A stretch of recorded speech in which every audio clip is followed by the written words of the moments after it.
애니. 안녕하세요. 애니드 수다 시즌2 방송을 시작하겠습니다. 네. 뭔가 영화제 특집을 우리가 이제 계속 하고 있는데요. 오늘은 이제 4번째 시간이고 랜선 비행에서 상영하는 감독님들 모시고 진행할 예정입니다.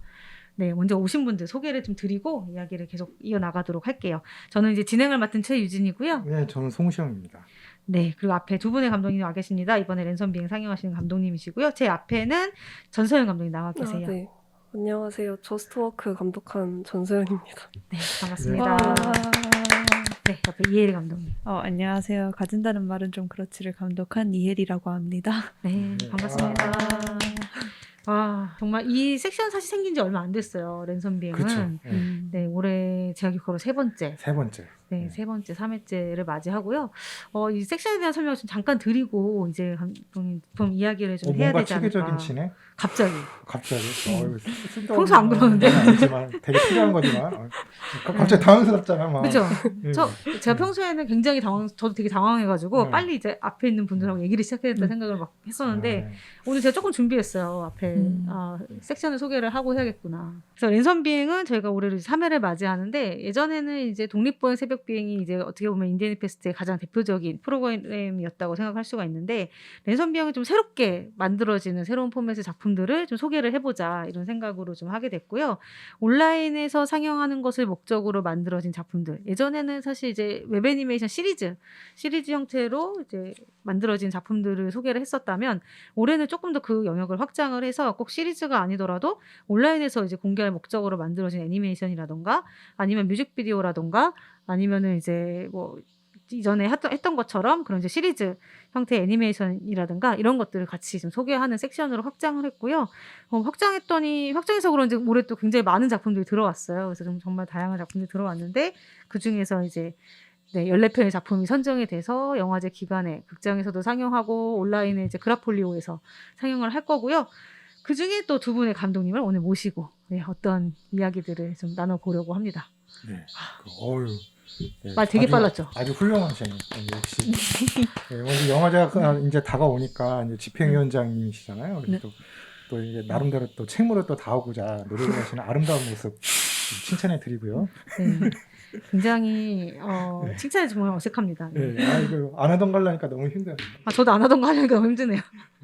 그래서 일단은 뭐 랜선 비행과 관련된 뭐 내용까지 이제 얘기가 됐고 여기 이제 요번에 이제 출품된 그 작품을 이제 감독을 하신 두 분을 이제 모셨는데 뭐 저는 조금 뭐랄까 좀 작년하고는 좀 다른 게 두 분의 요번 작품이 시리즈물이 일단 아닌 것 같고 원래 랜선 비행은 시리즈물로 많이 작년까지.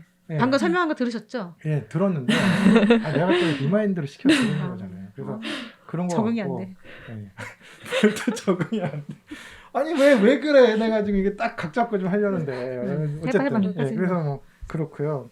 뭐 일단은 그 두 분의 작품 스타일이 되게 다르면서도 좀 색감이 좀 뭐 좀 비슷하다고 그래야 되는지 저는 일단 좀 색톤이라든지 이런 색을 쓰시는 거에 대해서 좀 많이 궁금하더라고요. 오늘 두 감독님 같은 경우는 그래서 되게 인상 깊게 봤고, 뭐 어떤 기준으로 이렇게 모신 건지 또 물어봐도 또 영화제 상영하시는 감독님들 중에서 저희 이제 좀 조합이 딱 두 분을 딱 또 그거 맞추고 싶어서 그러시는 거거든요. 그치, 내가 또 오늘 틀어야 되나 어떻게 해야 되나 싶어요. 그냥 제가 제 마음에 드는 작품으로 했습니다. 그냥 그렇게 이렇게 넘어가겠다. 그러면 어쨌든 다양한 작품들을 어쨌든 다양한 어떻게 보면 뮤직비디오고 가진다는 말은 좀 그렇지는 뮤직비디오고 저스트워크는 또 이제 한편의 작품이어서 좀 다양한 작품의 감독님들 좀 모시고 싶었던 게 있고요. 그 중에서 좀 모시고 이야기 나눠보고 싶은 감독님들을 특별히 모셨습니다. 그러니까 그러고 보니까는 제가 이제 요거 끝날 때까지 한번 찾아보겠습니다. 공통분모가 있는지. 저는 안 찾았으면 좋겠어요. 찾지 마. 약간 늘 무리하는데 늘 무리한 대답이 나올 거예요. 아니 뭐 어쨌든 찾아보죠. 어쨌든 그래서 전서연 감독님 같은 경우는 뭐 저스트워크가 뭐 어떻게 보면 약간 재난물이라고 얘기하고 그렇고 맞아요. 이게 아포칼립스. 이게 기획을 어떻게 하신 건지도 아. 좀 궁금하더라고요. 일단 그게 이제 제가 코로나 시기 겪으면서 느낀 거를 작업으로 한 건데, 네. 그래가지고 이제 코로나에 딱 터졌을 때 제가 뭔가 지구 종말할 것 같은 그런 느낌. 근데 요즘도 좀 그렇잖아요. 네. 그래서 뭔가 완전히 그런 종말한 세상을 배경으로 해가지고 제가 느낀 걸 뭔가 담아보고 싶었어요. 아 이게 그러니까는 이제 이게 언제 기획을 하신 거예요? 시기는? 기획은 그러니까 작년에도 그 생각을 하고 있다가 아, 올해 작년에. 이제 사실 제가 동양학과인데 회화 아 작업 동양학고 전공하셨어요? 그래서 회화 작업을 계속 기획을 하다가 근데 이 기획은 뭔가 애니메이션이 훨씬 어울릴 것 같은데 싶어가지고 네, 몇 개월 동안 한 4, 5개월 동안 생각한 거를 애니메이션으로 작업했어요. 아니 그러면은 애니메이션 쪽으로는 뭐 이렇게 뭐 학과 같은 걸 나오시거나 공부하는 건 아니고 그냥 네.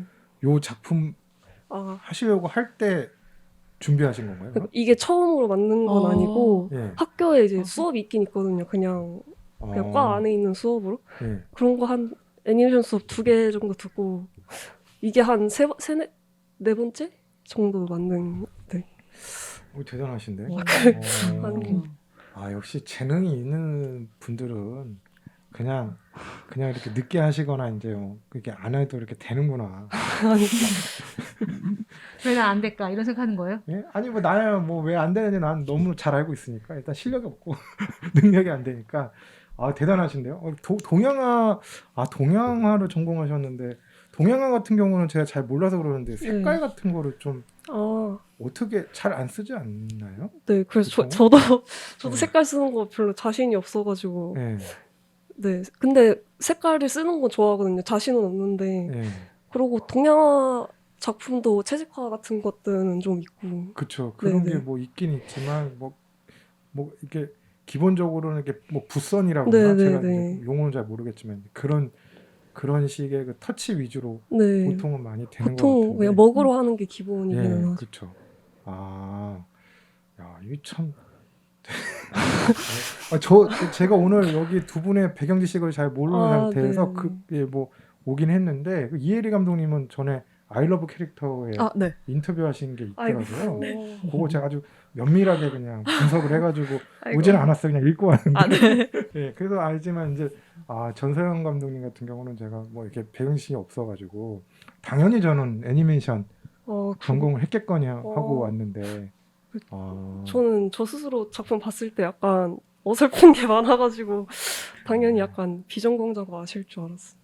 아니요. 저는 그런 느낌은 안 받았고 오히려 그 주제라든지 뭐 이렇게 뭐라고 얘기 되지?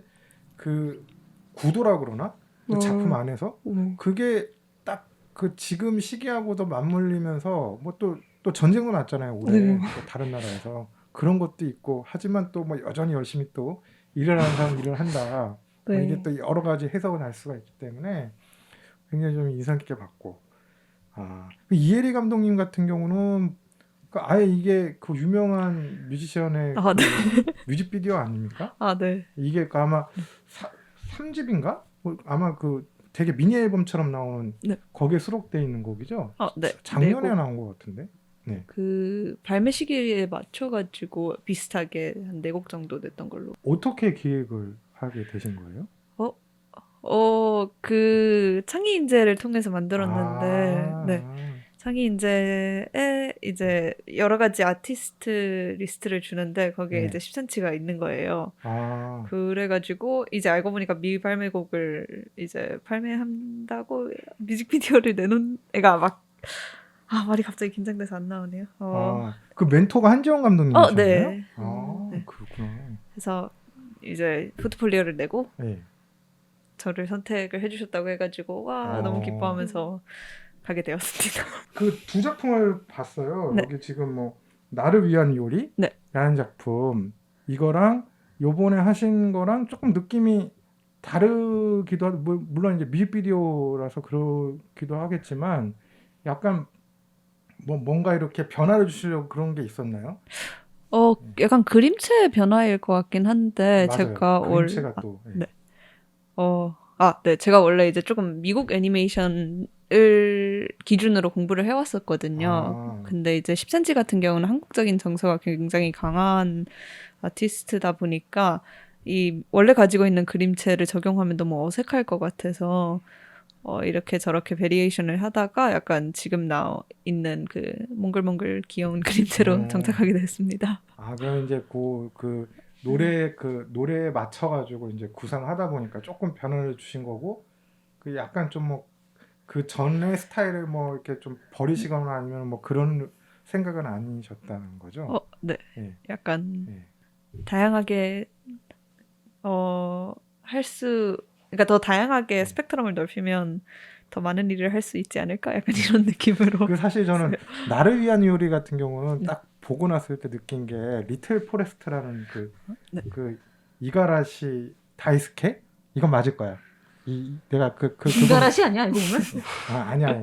이가라시 다이스케라고 그 일본의 만화가신데 그분 원작이잖아요. 네. 이게 임순례 감독이 뭐 우리나라에서 리메이크 한번 한 것 같고 그 느낌이 딱 나던데 혹시 영향을 받으셨나요? 사실 제가 그 영화는 못 보고 만화도 잘 못 보고 그래요? 그때가 조금 막 집에 혼자 약간 이렇게 있을 때라서 예. 그런 건 잘 못 보고 근데 영상 클립으로 많이 봤었거든요. 영상 클립으로. 그리고 한참 그때 막 브이로그 느낌으로 잔잔하게 유튜브 요리 영상 이런 거를 힐링용으로 그때가 좀 네. 유행할 때죠. 네. 딱 코로나였기도 하고 어.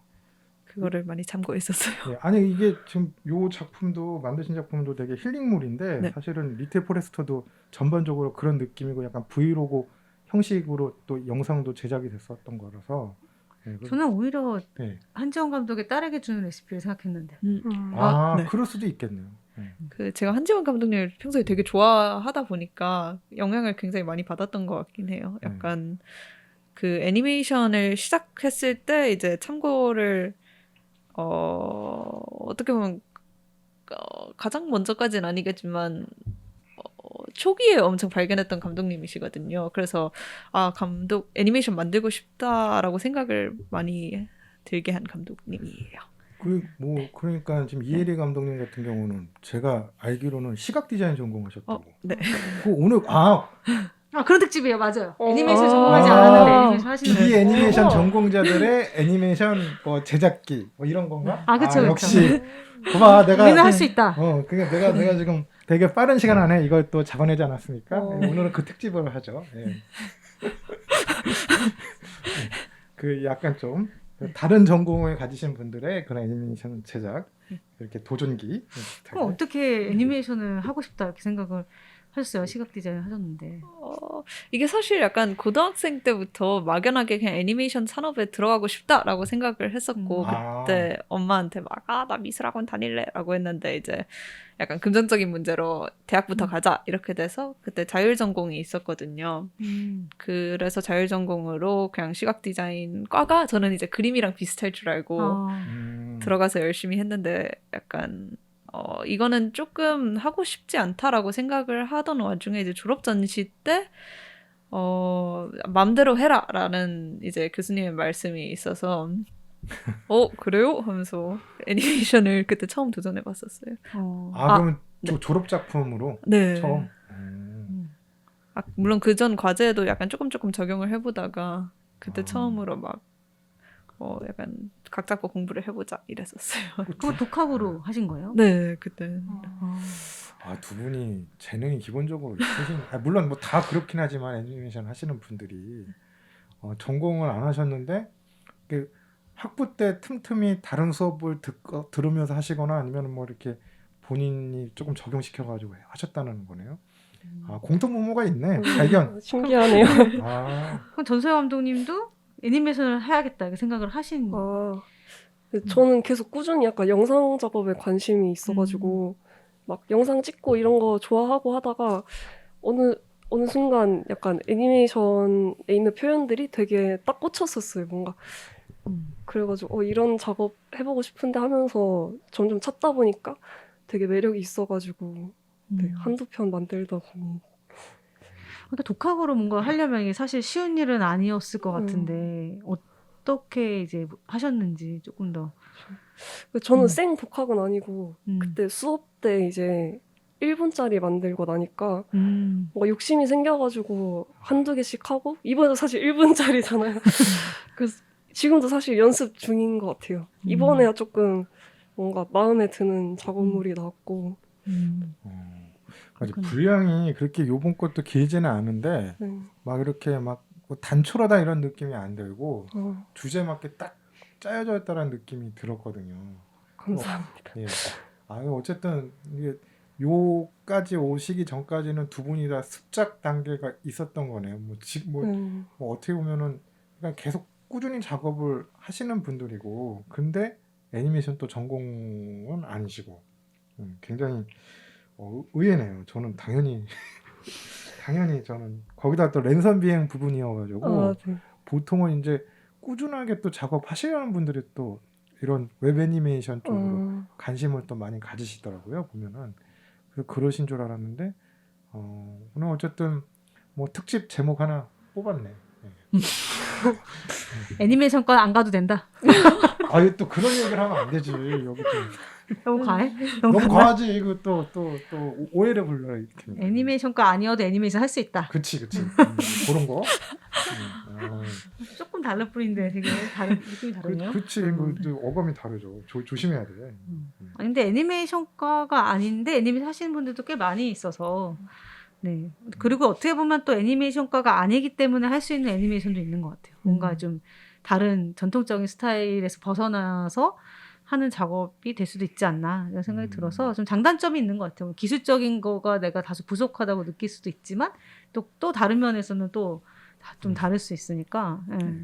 아니 뭐 그쵸. 그게 뭐 장단점이 있는데 테크닉은 어떻게 보면 애니메이션 전공하신 분들은 더 이제 애니메이션을 구체적으로 계속 하시는 분들이니까 테크닉적인 측면에서 아니면 뭐 타이밍 뭐 이런 굉장히 또 어떻게 보면 자세하게 디테일하게 이런 부분에서 굉장히 신경을 또 많이 쓰시거나 또 예민하신 경우들이 있는데 또 뭐 그렇게 아닌 분들은 또 어떻게 보면은 너무 가까이에서 이렇게 본다기보다는 조금 한 발치 먼 발치에서 또 보면서 이렇게 만드는 경향이 있기 때문에 이게 좀 다른 것 같아요. 스타일도 다르고 이렇게 바라보는 방향도 좀 다른 상태로 만들어지니까 재미난 작품들이 또 많이 나오는 것 같고. 예. 근데 저는 어쨌든 두 분은 전공자신 줄 알았는데. 예. 그 작품 얘기 좀 더 해보면 네. 그 네. 저스트워크 저 되게 좀 재밌게 봤는데 사실 되게 하고 싶은 얘기 많은데 이게 사실 비슷한 경험들이 전 다 있을 거라 네. 생각하거든요. 사람들이 그런 얘기 하고 싶지만 그건 조금 뒤로 미루고 그치 우리 좀 뒤로 미루고 그 캐릭터가 저는 되게 재밌었어요. 약간 선도 이렇게 굵으면서 뭔가 네. 이렇게 한 거 동양화과라고 하니까 그거 되게 동양화 느낌이다라는 생각을 들었거든요. 아 약간 먹선. 네, 약간 그러네. 뭐라고 해야 되지? 캐릭터 이게 선이라고 그래야 되나? 이런. 약간 거친 듯한 네네네. 선의 느낌이 약간 그 동양화 같다는 생각이 들었는데 그런 이제 이미지나 이런 캐릭터들 뭐 이전에도 몇 개 해보셨다고 하셨잖아요. 뭐 그러면 비슷한 스타일이셨는지 아니면 이번 작품을 위해서 그렇게 하셨는지. 이번 작업 때 제가 약간 제가 엄청 좋아하는 애니메이션 작업하시는 분 계신데 그 해외 약간 빅토리아 빈센트? 혹시 아세요? 찾아볼까요? 그분도 웹 애니메이션 하는 분인데 그분을 제가 되게 좋아해가지고 저런 스타일 이번에 시도해보고 싶다를 생각했고 캐릭터는 그냥 원래 카툰 같은 느낌 좋아해서 그냥 최대한 단순하고 약간 최대한 평범하게 누구나 대입할 수 있게 막 그렇게 디자인한 것 같아요. 좀 비슷하네요. 아, 네, 이분 알아요. 네, 비슷하네. 그분 좋아해서 약간 그런 스타일을 사실 이것도 약간 습작처럼 생각해서 저렇게 한번 해봐야겠다 이렇게. 이게 되게 저는 잘 몰랐습니다만 뭐 인터뷰 기사도 나오고 이랬던 분이구나. 국내에도. 이분 되게 약간 골 때리는 네, 애니메이션 맞아요, 많잖아요. 내용도 막 엄청 황당한데 그게 되게 매력이 있어요. 아니 그러면 이러한 그 작품들은 어떤 계기로 접하게 되신 거예요? 그냥 뭐 찾아보시다가 알게 되신 거예요? 그거는 이제 유튜브 알고리즘의 힘으로 역시 구글 신의 도움으로. 제가 좀 관심 있는 거 좀 보다 보면은 알아서 막 추천을 해주고. 진짜 맞아요. 평소에는 안 보던 것까지 보게 되죠. 네네네.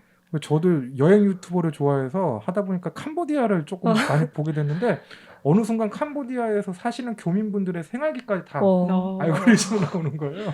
그래서 야 이게 참 무섭구나. 아 그렇게 해서 이렇게 알게 되셨구나. 네. 그러니까 저도 지금 여기 이미지 잠깐 봤는데 느낌이 조금 네. 비슷하네요. 아 그래서 이제 그런 거를 참고해서 이제 네. 이게 조금 영감 받으셔서 작업을 하셨구나. 음. 예. 그리고 저는 일단은 그러니까 지금 1분 정도 됐다고 아까 말씀하시니까 아 그게 러닝 타임이 1분이었구나 이렇게 생각을 하는 거지. 그게 아기자기하게 들어갈 그 이야기는 꽉 차여 있다고 저는 봤거든요. 처음부터 1분으로 기획을 딱 하신 거예요? 그게 제 한계라서 그 이상은 할 수 없고 근데 네, 1분 정도면 충분하겠다 싶어서 근데 뭐 이야기가 다 그 안에 들어있어서 그게 쉬운 게 아니죠 어떻게 보면. 음. 예. 뭐 움직이면 실험하는 차원에서 끝나는 게 아니라 어찌됐든 이야기가 네. 기승전결이 있는 이야기니까. 예. 그러면 이해리 감독님의 가진다는 말은 좀 그렇지. 이게 뮤직비디오를 듣고서 이 이야기를 어쨌든 구상을 하신 거잖아요. 네. 뮤직비디오 통해 그 가사에 나오는 사실 내용은 아니니까 좀 어떻게 그걸 생각하시고 만드셨는지. 그 처음 들고 왔던 시안이 두 개가 있었는데 처음에는 아예 어린애들의 이야기라고 생각을 했고 두 번째는 어른들의 이야기로 생각을 했는데 이게 가진다는 사람의 마음을 갖는다라는 말이 어떻게 보면 되게 세잖아요. 그리고 그 레이블 미팅하러 갔을 때도 그 담당자분이 약간 이게 좀 세서 자기가 고민을 했다고 하더라고요. 그 10cm 분이. 그래서 이거를 최대한 순수하게 표현할 수 없을까라고 해서 이제 아주 어렸을 때 첫사랑을 키워드로 이제 이야기를 한번 꾸며봤습니다. 전 되게 재밌었어요. 그 아이들인데 어떻게 보면은 남자인 같아 보이는 남자아이가 이제 여자아이를 좋아하는 거잖아요. 근데 네. 여자아이가 계속 검을 휘두르고 있고 네.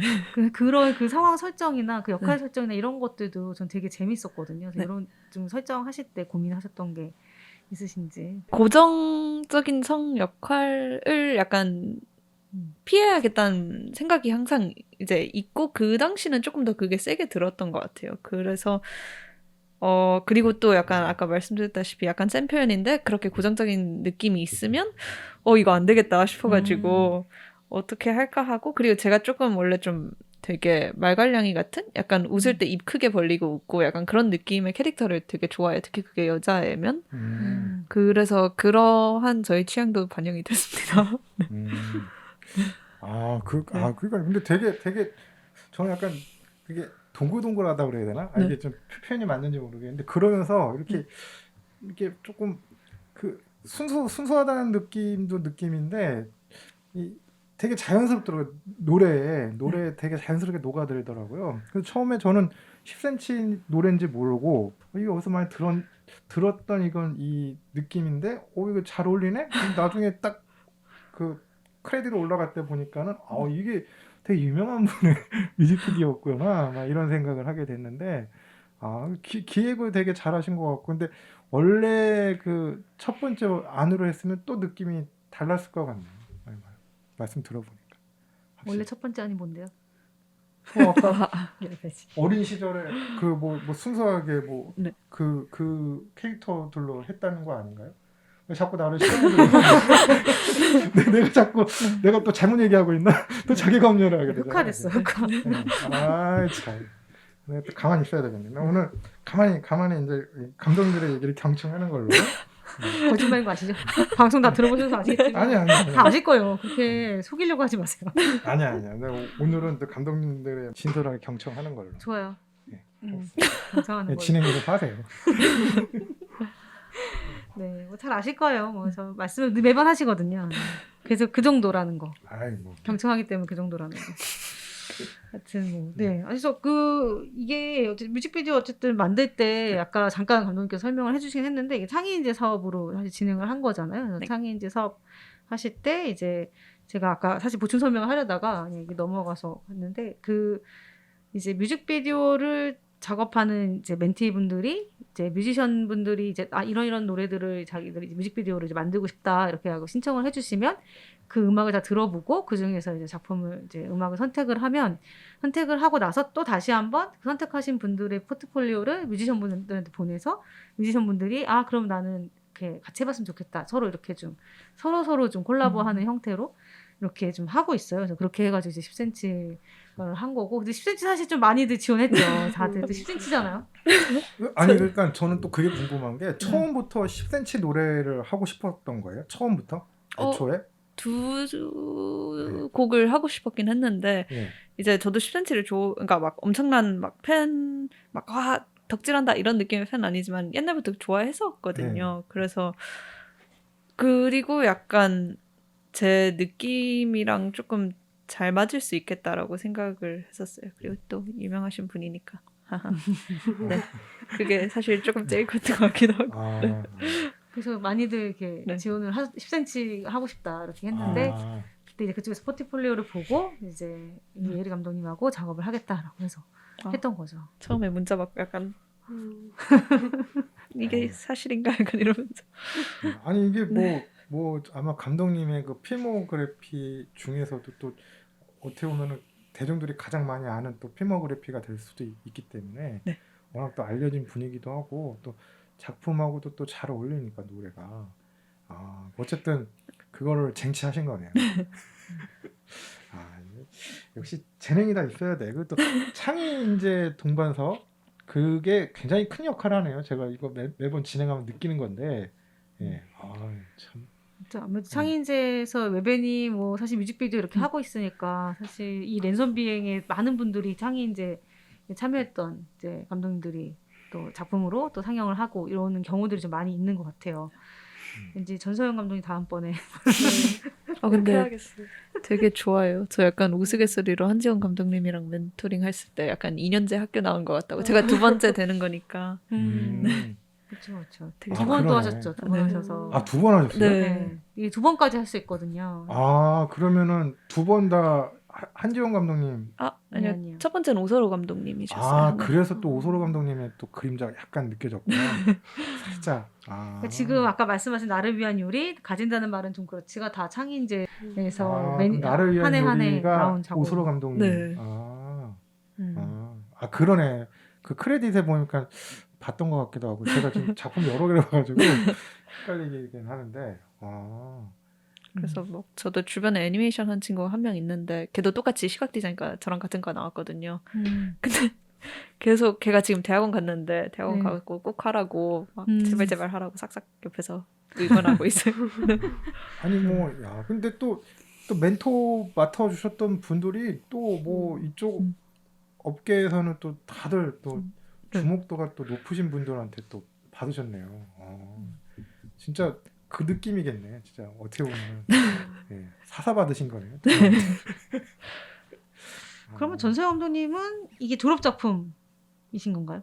네, 졸전 준비 사실 지금도 준비하고 있는데. 하신 건 아니고. 이게 졸업 작품 비슷하게 그러니까 그 준비하면서 하신 거예요? 네네. 지금 저희가 1년 동안 준비해야 돼서 지금 절반 왔는데 그래서 원래 회화로 졸전 준비하던 거를 애니메이션으로 지금 했고 생각보다 반응이 괜찮은 것 같아서 그냥 졸전에도 걸려고요. 그러면 지금 요 작품으로 이제 졸전도 준비하시려고? 네, 그거랑 같이 그냥 그림 몇 개 놓고. 그러면 벌써 완성하셨네? 졸전을? 원래 생각보다. 원래 졸작이나 뭐 이런 거 하실 때 거의 뭐 날밤 새고 막판에 뭐 난리도 아니잖아요. 근데 이미 완성을 다 하셨으니 또 그림은 또 지금 그릴 계획이 있긴 있어가지고 또 앞으로 고생길은 좀 있었지만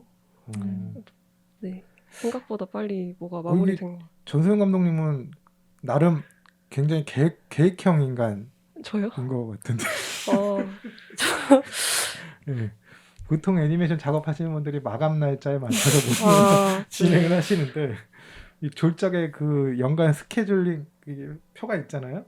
그거하고는 무관하게 이제 먼저 끝내버리시게 된 거네요. 근데 저도 이거를 도저히 저 혼자서는 이거를 못할 것 같아가지고 사실 수업 과제 때 아, 제가 이거를 할게요라고 이렇게 말을 해놓은 게 있어서 그 음. 수업 스케줄에 맞춰가지고 어, 그 작업을 했어요. 결국엔 마감의 힘이구나. 네. 역시. 그래가지고 다 네. 마감 조전이 마감인 거죠. 네. 조전에 맞춰서 그래서 그러니까. 끝내는 거죠.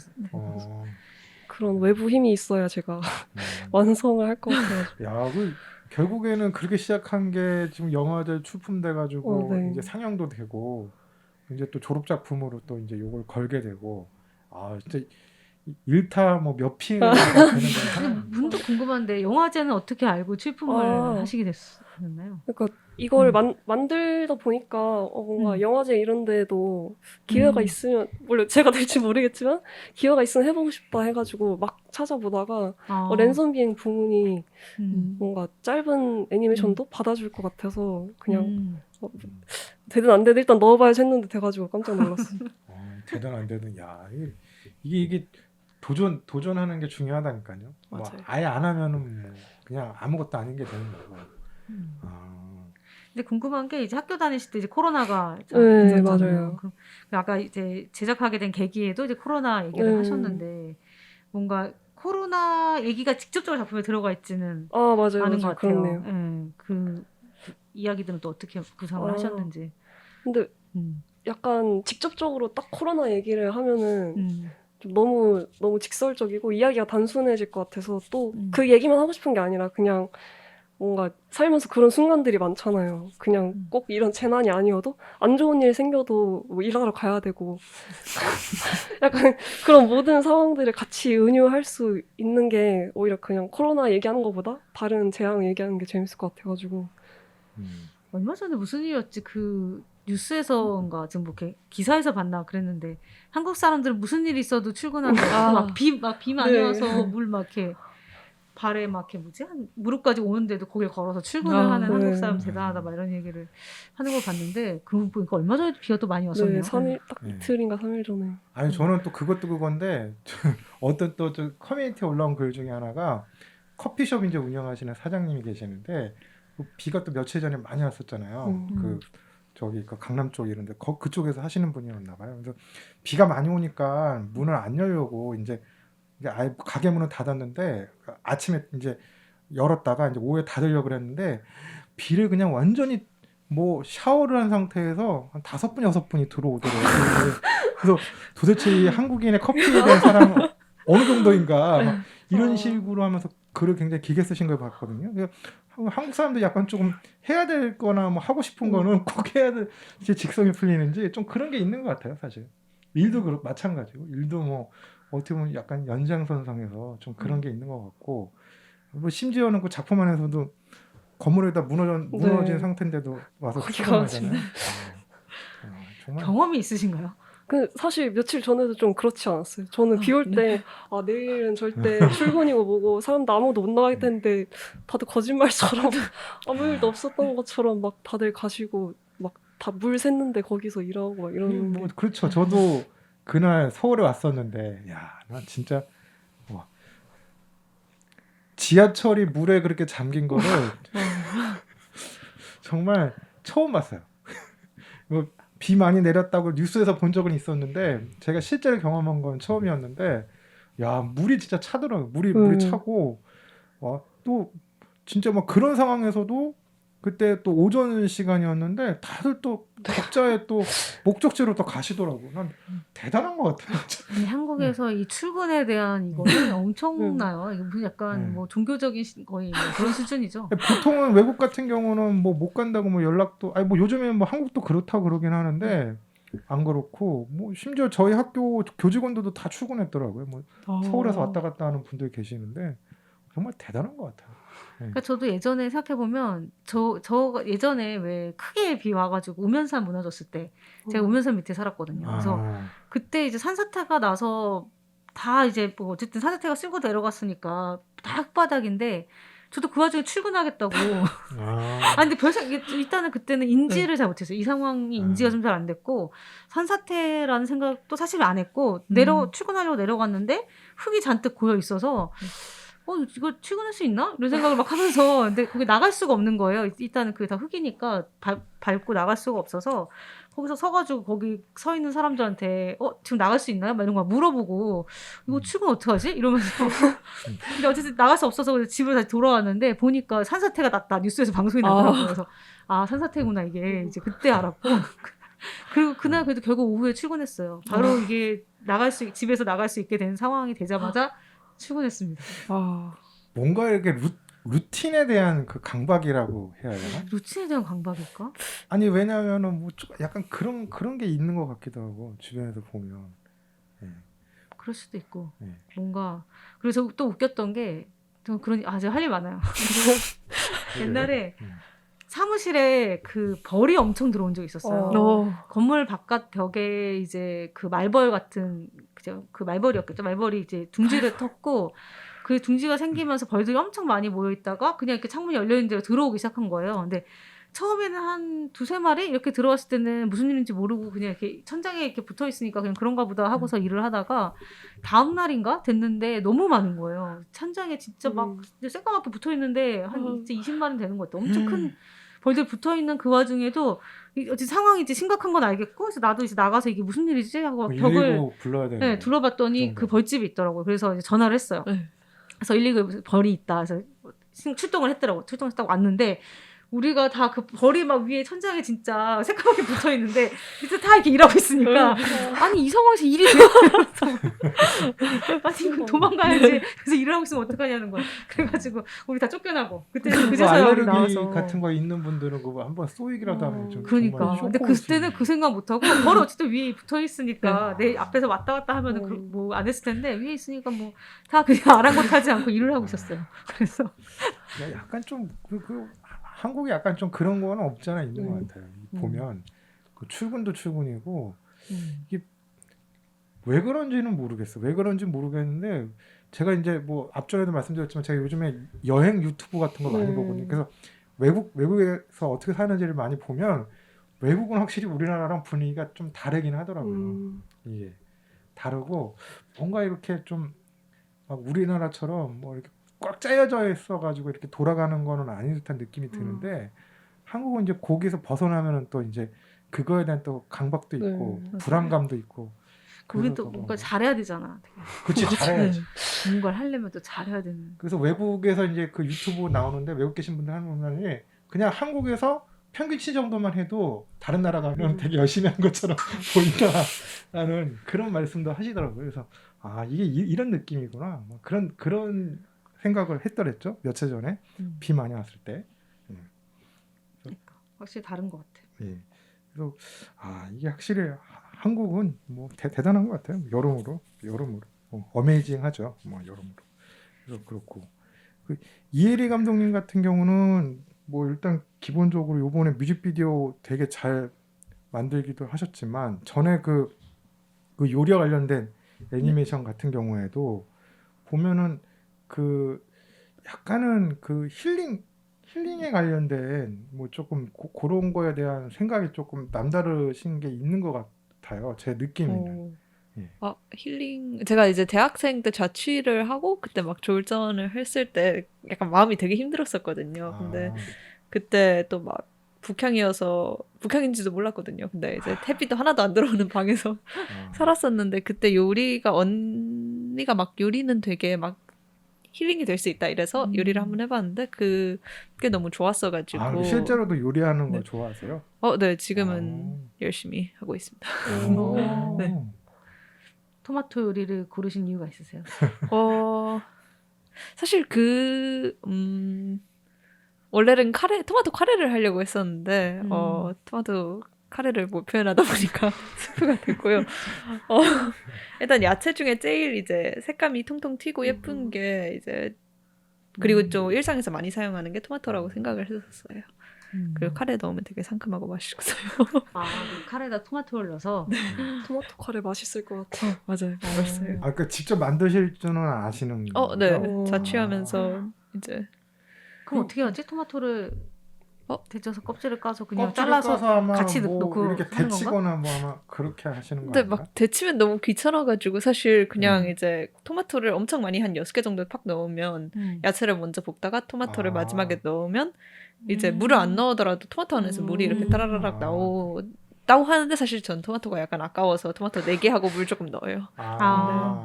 아니 보니까 전 몰랐는데 토마토 주스만 하더라도 그것을 토마토를 뭐 데친다 그러나 이렇게 네. 해가지고 하시더라고요. 저는 그냥 생과일로 가는 건 줄 네. 알았는데 그게 아니라고 하더라고요. 그래서 사실 그렇다고 하는데 약간 그 과정이 너무 약간 번거롭고 자취할 때는 그냥 막 생존을 해야 된다 약간 이게 강해가지고 아무렇게나 뭔가 되게 작품을 보면 아름답게 해서 먹을 것 같은데.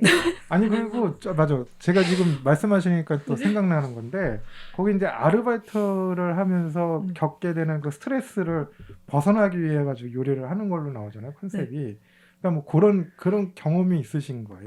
사실 알바에 대한 스트레스라기보다는 이제 남들은 이미 잘하고 있는데 약간 막 나는 여기서 알바나 하면서 하루하루 살아간다 약간 이런 약간 비교 의식에서 나왔었던 거거든요. 예. 근데 그런 거는 한참 이제 막 대학생 때 막 누구는 뭐 하고 누구는 벌써 취업을 했고 약간 이런 게 그리고 저는 그 당시 학과에 대한 이제 확신도 없어가지고 약간 거의 자기 얘기 제 얘기였어요. 네. 그러니까 확실히 조금 그 본인의 자전적인 느낌이 확실히 많이 반영이 된 작품이라고 볼 수 있겠네요. 네, 저는 또 실제로 요리도 이렇게 관심이 있으신지는 몰랐는데 그렇다고 하니까 하긴 거기서 보면은 요리하는 방법이 굉장히 자세하게 나와요.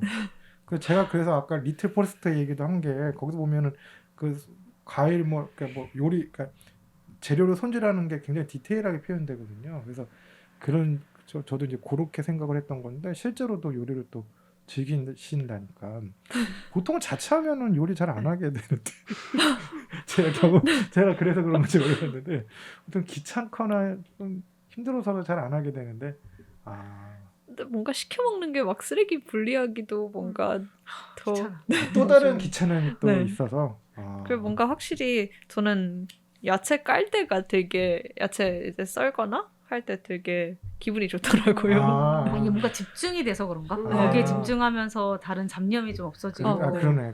일단 컴퓨터에서 나가게 되니까. 네.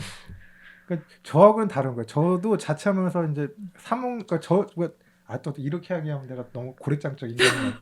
맞아요. 배달 음식 같은 것도 없던 때여가지고 해봐야 뭐 짜장면도 뭐 하루 이틀 주고 뭐 어떻게 매일 먹어. 나 도시락 배달해주는 집은 있었어요. 그 학교 앞에. 그 찬압 있잖아, 찬압. 그 시커먼 거 있잖아, 이렇게 뚜껑 달린 거.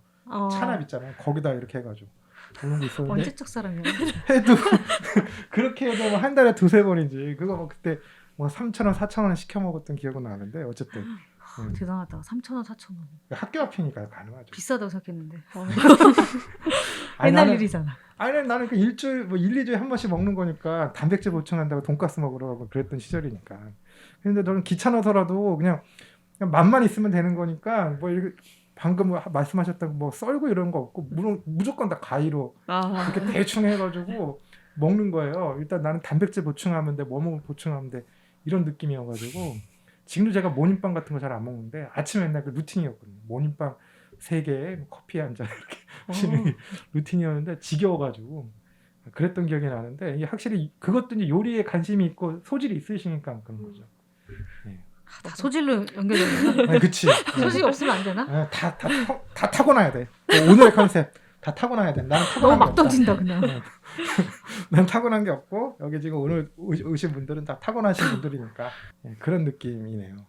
근데 하여튼 작품 보면서 그 생각했어. 요리가 뭔가 힐링이 될 수 있구나라는 생각을 좀 했던 것 같아. 뭔가 그리고 딱 그 토마토를 보는 너무 먹음직스럽게 보여서 토마토 사다 나도 뭐 좀 해볼까 말했어요. 그 토마토가 생각보다 요리에 굉장히 많이 응용이 되고 그게 주 재료로 또 많이 쓰시더라고요. 보면 과일이나 이런 거를 되게 뜨겁게도 해서 많이 먹는구나. 예를 들면 바나나를 구워 먹는 것도 처음 알았고 이렇게 알아보다가 외국에서는 또 많이 또 그렇게 먹더라고요. 토마토도 사실은 내가 그 전에 먹었음에도 불구하고 이거를 뜨겁게 먹는다는 생각을 못 하고 있었던 거예요. 머릿속으로는. 뭐 그런 생각도 들고. 그래서 감독님의 그쵸. 끊어야 돼. 끊어줘. 내가 지금 말에 계속 지금 신나서 지금 네. 우리 음식 다 나올 뻔했어. 평소에 먹는 내가 거. 지금 오디오가 빈틈을 내가 지금 메워주기 너무 위해서. 못 참아. 그죠? 경청하고 계신 거예요 지금? 경청하고 있죠. 경청하면서 빈틈을 채워주고 있는 거야 지금. 그럼 빈틈 태워주고 있죠. 죄송합니다. 어쨌든 이제 뭔가 나름의 어떻게 보면 힐링의 컨셉이 어떤 요리였다라고 한다면 좀 이제 전소영 감독님은 어떤 게 있으신지 그냥 궁금해요. 컨셉이요? 그러니까 뭔가 이런 나름의 어떤 그런 순간 있잖아요. 되게 스트레스 받고 막 힘들 때 힐링용.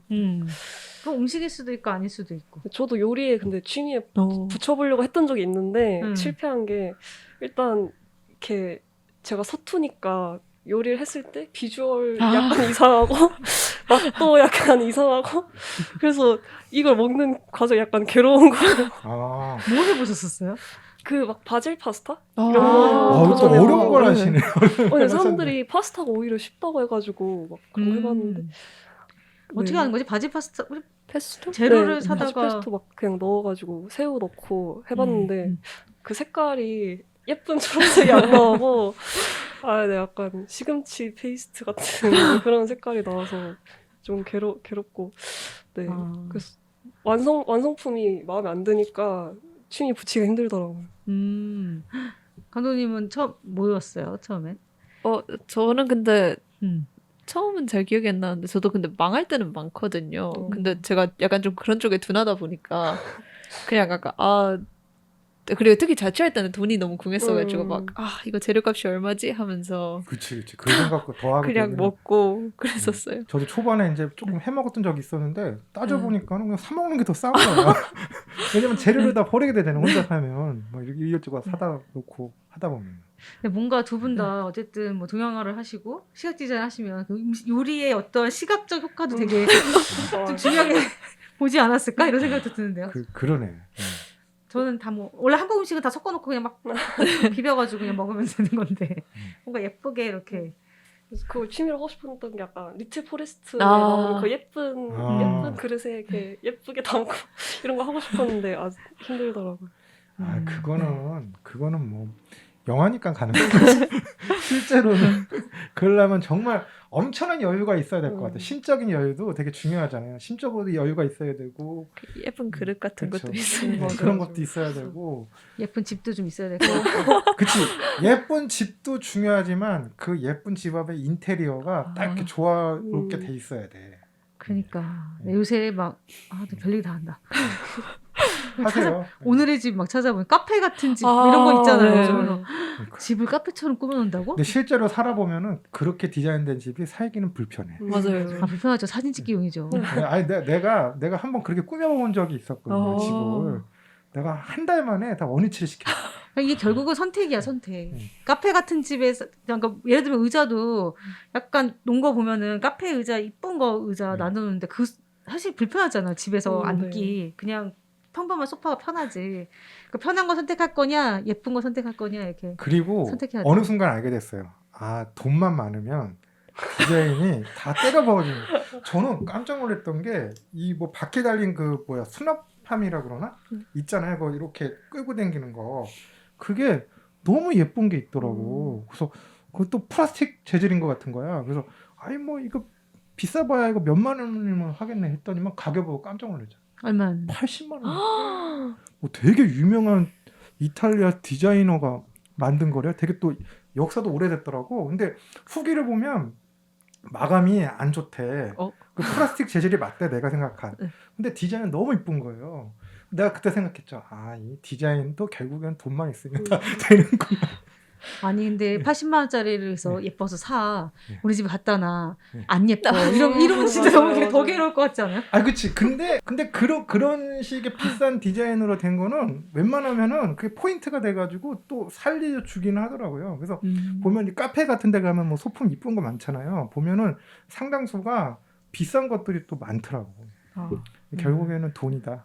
이런 또 씁쓸한 씁쓸한 얘기를 하면서 씁쓸한 걸로 또 기결 되나요? 네, 씁쓸한 걸로 기결을 하면 안 될 것 같은데 씁쓸한 얘기 왜냐면 사실 오늘 작품들은 되게 힐링되고 그치. 아니 뭐 우리가 이제 또 이번 만화 끝날 게 아니라 또 다음 주에 또 할 거니까 다음 주에 또 마무리를 또 사실 힘차게 하면 그런 작품이 아니 저스트워크도 어떻게 보면 되게 풍자 같은 거잖아요. 근데 약간 이게 웃어야 될지 울어야 될지 잘 모르겠다 생각이 블랙 유머지. 살짝 드는 그런 작품인데 이게 우리가 이렇게 우울하게 돈 얘기로 끝내면 안 되겠지. 아니 이게 그렇죠. 아니 근데 이게 지금 전소영 감독님의 작품 비슷하게 블랙 유머 비슷하게 이제 그쵸. 마무리를 하면 되지. 그래요. 네, 1부는. 네. 네, 1부는 그럼 블랙 유머로 마무리하도록 하고요. 저희 다음 시간에 그럼 이어서 네, 작품 이야기 그리고 못다한 이야기들 가지고 돌아오도록 하겠습니다. 네, 감사합니다. 감사합니다. 애니 애니 애니 애니